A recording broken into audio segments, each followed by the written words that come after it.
What is up, YouTube? This is T Quentin1 coming at you with another video, and today I'm going to talk to you about King Arthur: Legend of the Sword, a movie I was mildly interested in because it looked like a big, cool fantasy, and the last time Guy Ritchie made an update of a classic English character, it turned out pretty well.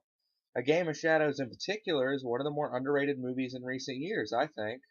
Though when King Arthur was released, it was shredded by critics. I'm a little more mixed, to be honest. There are times when this movie absolutely lives up to what I wanted it to be, and times when it completely fails.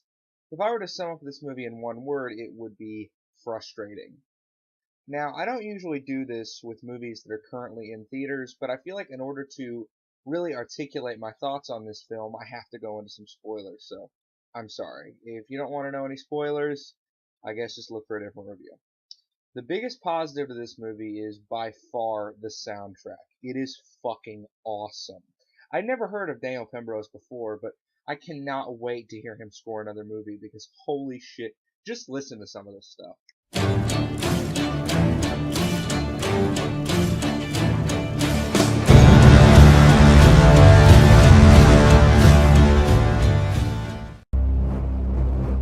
Young men came from hunting, faint and weary.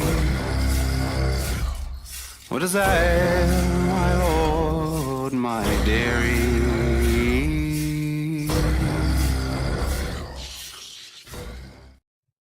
Fucking awesome, right? And despite bearing little resemblance to the Arthurian legend, I think the world the movie is set in is really cool and interesting. The magic is super badass, way cooler than I expected. And while I doubt the planned cinematic universe will actually come to fruition, I wouldn't mind at least one more movie to flesh out this world more. The decision to turn King Arthur into a street thug seemed really odd to me at first, but Charlie Hunnam is good in this, way better than he was in Pacific Rim. And Arthur, while not having many layers to him, was pretty likable, I thought. Not all the action scenes are top notch, but some are pretty cool. For me, the more crazy it got, the more entertained I was. For example, there is a scene where out of nowhere, Jude Law is attacked by a giant snake. Stupid, yeah, but it's super cool. I've been pretty positive about this movie so far, but as I said, it's not perfect. And this is one of those movies that really just has one big problem that kind of sinks a lot of the movie. And that problem is definitely the pacing. Unlike most movies with pacing issues, however, it's not uneven. It maintains a consistent pace. It's just way too fast. It never takes a moment to stop and breathe, to flesh out these characters, any of that, and that really pissed me off. For instance, there's a scene, it's basically like the training scene.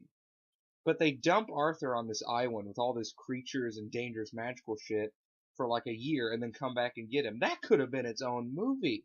And they just montage through it and it's over. The worst example, though, when he first meets his rebellion group, they skip ahead to after they've already had a friendship and after they've built something. And you're supposed to feel the camaraderie between these characters, but it just isn't earned. And that really sucked. These characters seem interesting enough, so I wanted it to go into them more, but it never does. Like, who the fuck is the mage chick? What's her deal? We never find out. We don't know a thing about these people, which is fucking stupid. It almost felt like Guy Ritchie just wanted to go home. He just rushed through this shit to the end credits. I'd highly doubt it's over 2 hours. I'd be shocked if it's like a minute over. But there is one point where the movie spends a lot of time on something, but it's not interesting. There's a point where they try to assassinate Jude Law's character, and they fail. And there's like a long time where they're just trying to escape the city and hiding and trying to regroup and shit. And that's not interesting. You skip over all this super awesome shit, and that's what you decide to focus on? Fucking seriously? Anyway, I think that King Arthur: Legend of the Sword is a really frustrating movie, as I said. There are times when, yeah, I was on board, I was loving this shit. And then there are times when I was really pissed off. I'm going to be a little generous and give it a 7 out of 10 because there are moments, and I am glad I saw it. But its pacing just really killed this film. So that was my review. This is T Quentin1 signing out.